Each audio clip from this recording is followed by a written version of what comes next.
Sir, and for our colleague from Taguig, please proceed. Thank you, Mr. President. Thank you. Mr. President, upon conferring with the sponsor, I would like to withdraw my previous amendment, if we could act on that first, and then make a Yes. new amendment. So I move to withdraw my We put that on record. amendment. Thank you. And instead propose the following. On the same page 10, line 10, insert a new subsection F.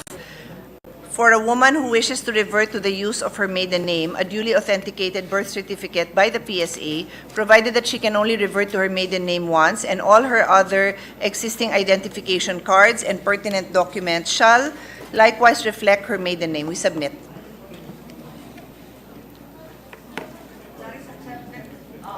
The microphone of the Mic. sponsor, please open the microphone of the sponsor. Yes, thank you very much. It's accepted. That is Section 5F. There being an objection accepted by the sponsor, amendments accepted and confirmed. Yeah. Yes, we'd like to recognize the And just, Deputy Minority and Floor just to Leader. ask that the subsequent letters be relettered Renumbered. accordingly to reflect the change. Yes. There being an objection, we take note of the motion and approve. Salamat kaayo, Mr. President. Just in support, for the record and in support of the proposed amendment duly accepted by the sponsor, the amendment of the gentlewoman from Taguig and Pateros, for the record, the Supreme Court already ruled that a married woman may opt to use her maiden name.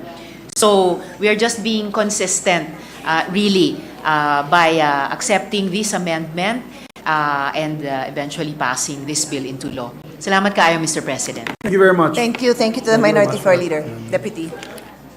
Any more Thank you. amendments? In all. addition, we no longer therefore delete the old F containing the different causes. Yes, so maybe let's explain it, so it's on record also. We chose to, upon conferral, as I said, with the sponsor and the resource person, we agreed to retain the original F to reflect that these would be common reasons that women would be reverting.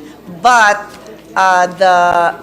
the provision that this representation inserted would really be the general rule, recognizing the civil code provision that a woman may use their married name. May I Thank you. just Yes. clarify? Therefore, your amendment, Madam Senator Pia, is another paragraph. Yes. A lettered paragraph. Yes, it will be the first letter F, and this existing Will be the F next would become a G. Or G. is it a G or a second Yes, a G. paragraph? If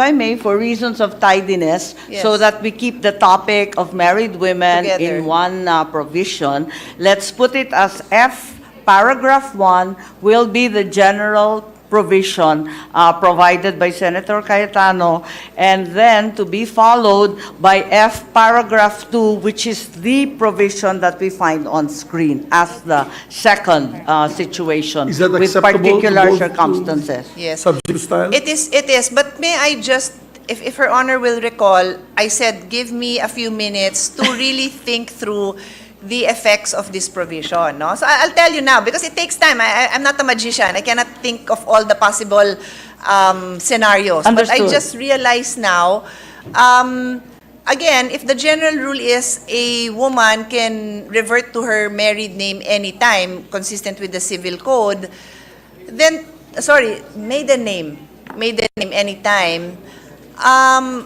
Kung ako naman